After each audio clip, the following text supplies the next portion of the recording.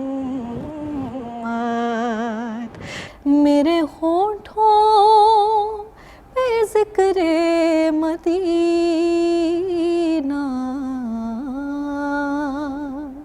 تاجدار حرم کے کرم سے آ گیا زندگی کا کرینہ، میرے دل میں ہے یاد محمد۔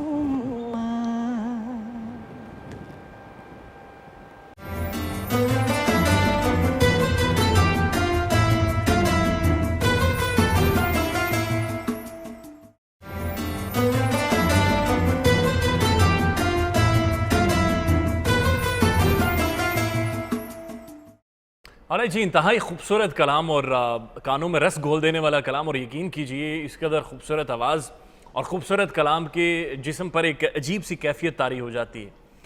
رشید احمد صاحب، چائے کا ٹیسٹ اچھا ہے؟ جی ٹھیک ہے، بہتر ہے۔ اب مجھے یہ چیز سر تھوڑی سی سمجھانے کی کوشش کریں کہ جو سوال ہے من ربو کا، کہ تمہارا رب کون ہے، بالکل یہ سوال علمی بنیادوں پر سب سے پوچھا جائے گا۔ بالکل۔ اس سوال سے درکار کیا تھا خدا کریم کو؟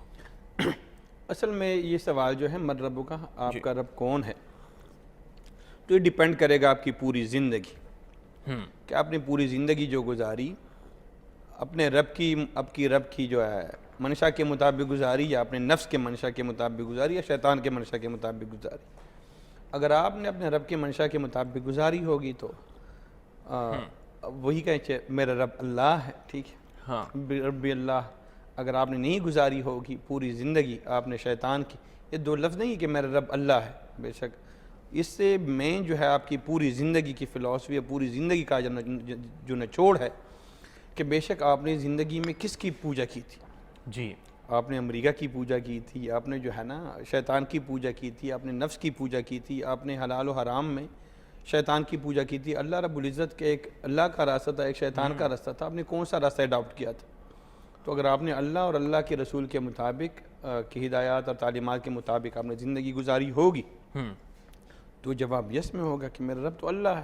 اگر نہیں گزاری ہوگی تو پھر آپ وہی جواب فیل نہیں دے ہونے کی تو بل یس اور نو، تو وہ کیپیسٹی، وہ جو اہلیت اور جو آپ کی رحمت ہوگی اللہ کی، جواب تبھی دیں گے جب اللہ کی رحمت اللہ کی رحمت ہوگی، اللہ کے رحم سے ہم جو ہے نا اللہ کی فضل سے لیکن ہم وہی جواب دے سکیں گے۔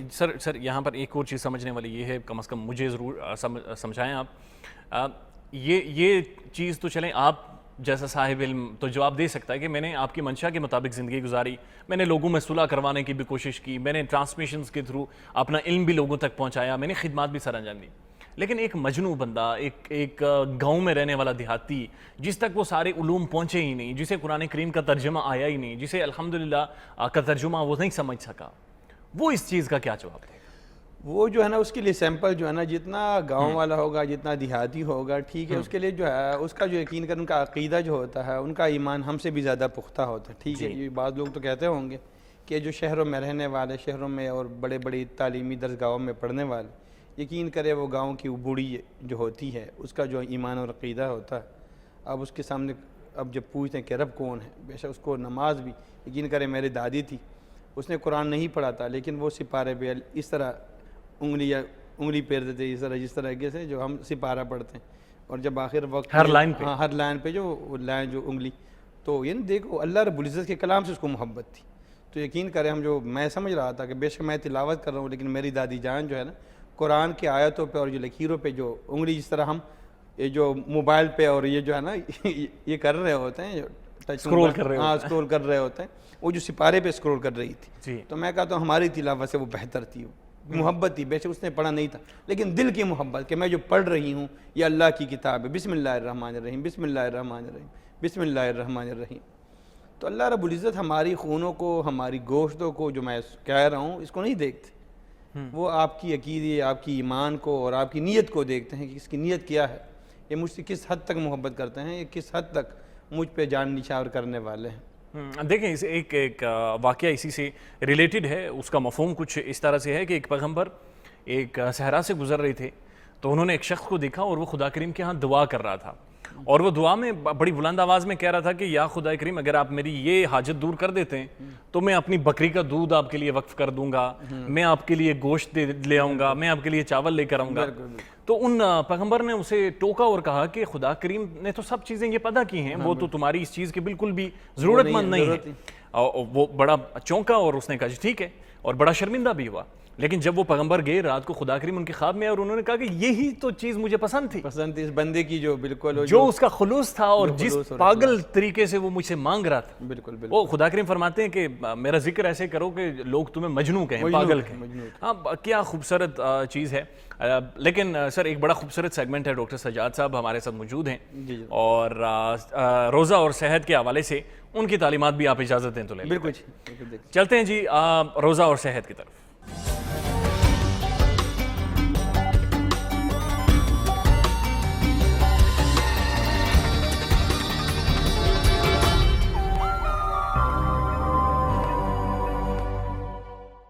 بسم اللہ الرحمن الرحیم. السلام علیکم معزز ناظرین, امید ہے آپ لوگ اپنی عبادات میں اچھی طرح مشغول ہوں گے اور اللہ کی خوشنودی کے لیے روزے رکھ رہے ہوں گے, اور کوشش کریں کہ نہ صرف خود بلکہ اپنے بچوں کو بھی اس کی ترغیب دیں. جن پہ روزے فرض ہیں وہ ضرور روزے رکھیں. اس سے آپ کی صحت جو ہے وہ بہت اچھی ہو جائے گی. 12 مہینوں میں سے جب ایک مہینہ یہ آتا ہے روزوں کا, تو اس میں جو ہے وہ اسٹامک کی جو ہے وہ ڈی ٹاکسیفیکیشن جو ہے وہ ہو جاتی ہے, اور اسٹامک پھر 11 مہینے بہت اچھا ورک کرتا ہے. خاص طور پر جن کو کانسٹیپیشن ہوتی ہے, السرز کے مسائل ہوتے ہیں اور گیسز پرابلم جو ہے وہ ہوتی ہے. لوگ گیسز کو جو ہے وہ کچھ نہیں سمجھتے, جس سے کہ بہت سارے مسائل جو ہے وہ پیدا ہو جاتے ہیں. تو آپ لوگ کوشش کریں کہ اگر خدا نہ خواستہ گیسز کا مسئلہ ہے تو آپ روزہ جو ہے وہ ضرور رکھیں. اس سے آپ کے معدے کے کافی سارے امراض جو ہے وہ ٹھیک ہو جاتے ہیں, کیونکہ اگر گیس بھی پیٹ میں بن رہی ہوتی ہے تو پھر بھی آپ لوگوں کا بعض دفعہ جو ہے بلڈ پریشر ریز کر جاتا ہے. یہ بھی ایک کاز ہوتی ہے بلڈ پریشر ریز ہونے کی, اور انسان کا دل نہیں چاہ رہا ہوتا کچھ بھی چیز جو ہے وہ کھانے کے لیے. تو کوشش کریں کہ اپنی ڈائٹ میں سحری اور افطاری میں جو ہے وہ آپ لوگ اگر فائبر ڈائٹ رکھیں گے تو آپ کا دن جو ہے وہ اچھا خوشگوار جو ہے وہ گزرے گا. روزہ رکھنے کا یہ نہیں مقصد کہ آپ سارے کام جو ہے وہ دنیا کے چھوڑ کے بس بیڈ پہ ریسٹ کرتے رہیں یا موبائلز کے ساتھ یا ٹیلی ویژن کے سامنے جو ہے وہ بیٹھے رہیں. اللہ کی خوشنودی حاصل کرنے کے لیے کوشش کریں کہ رمضان میں اپنی عبادات کے لیے جو ہے وہ آپ ایک علیحدہ جگہ مختص کریں, اور اس میں جو ہے وہ قرآن شریف آپ نے پڑھنا ہے. اس میں ضروری ہے کہ آپ ترجمے کے ساتھ قرآن پاک کو جو ہے وہ ختم کریں, تاکہ ہمیں پتہ چلے کہ اللہ پاک ہم سے کیا کہہ رہے ہیں. کیونکہ روزوں میں عموماً یہی ہوتا ہے کہ ایک سپیڈ لگی ہوتی ہے, اور گھر میں جو ہے وہ ہر دوسرا تیسرا بندہ جو ہے وہ یہی کہہ رہا ہوتا ہے کہ میں نے قرآن پاک ختم کر لیا, مگر ہمیں پتہ نہیں ہوتا کہ اللہ پاک ہم سے کیا فرما رہے ہیں. اگر ہم روزانہ کوشش کر کے 2-4 صفحے جو ہے وہ پڑھ لیں, ضروری نہیں ہے کہ ہم نے سارا ہی سپارہ جو ہے وہ آج ہی ختم کرنا ہے. اگر ہم سمجھ کے ساتھ پڑھیں گے, اس کی تشریح کے ساتھ پڑھیں گے, اور پھر اپنے گھر والوں کے ساتھ بیٹھ کے ڈسکس کریں گے, تو ہمیں پتہ چلے گا کہ اللہ پاک ہم سے کیا فرما رہے ہیں. اور یہ بڑا ضروری ہے. اگر ابھی کوئی میرے ساتھ پشتو بولنا شروع کر دے گا تو مجھے تو سمجھ نہیں آئے گی کہ وہ پشتو, اگر جب تک مجھے وہ زبان نہ آتی ہو تو مجھے نہیں سمجھ آئے گی کہ وہ مجھ سے کیا کہہ رہے ہیں. تو اسی طرح عربی جو ہے وہ ہماری زبان تو نہیں ہے, مگر ہمیں ترجمے والا قرآن پاک جو ہے نہ صرف خود پڑھنا چاہیے بلکہ جو ہے وہ بچوں کو بھی جو ہے وہ اس کی ترغیب دینی چاہیے. ارلیئر ہی اسکولز میں جو ہے وہ بچوں کو قرآن پاک ترجمے کے ساتھ اگر پڑھایا جائے تو انشاءاللہ تعالی جب بچہ میٹرک کر کے نکلے گا تو اسے سارے کا سارا جو ہے وہ قرآن پاک آتا ہوگا کہ اللہ پاک ہم سے کیا کہہ رہا ہے. اس طرح جو ہے وہ زندگی میں ہمارے بہت ساری جو ہے وہ چینجز انشاءاللہ تعالی آ جائیں گی. آج جو موضوع ہم لے کے ہیں آپ کے لیے وہ موٹاپا ہے. جی ہاں, ہر دوسرے تیسرے بندے کا مسئلہ جو ہے وہ موٹاپا ہے, اور روزہ بابرکت مہینہ ہے جس میں کہ آپ بہت ہی شاندار طریقے سے جو ہے وہ اپنا موٹاپا کم کر سکتے ہیں. کیونکہ 15-16 گھنٹے کا روزہ ہوگا, اس میں آپ نے باقی جو 8 گھنٹے ہیں 24 گھنٹے سے اس میں آپ نے جو ہے وہ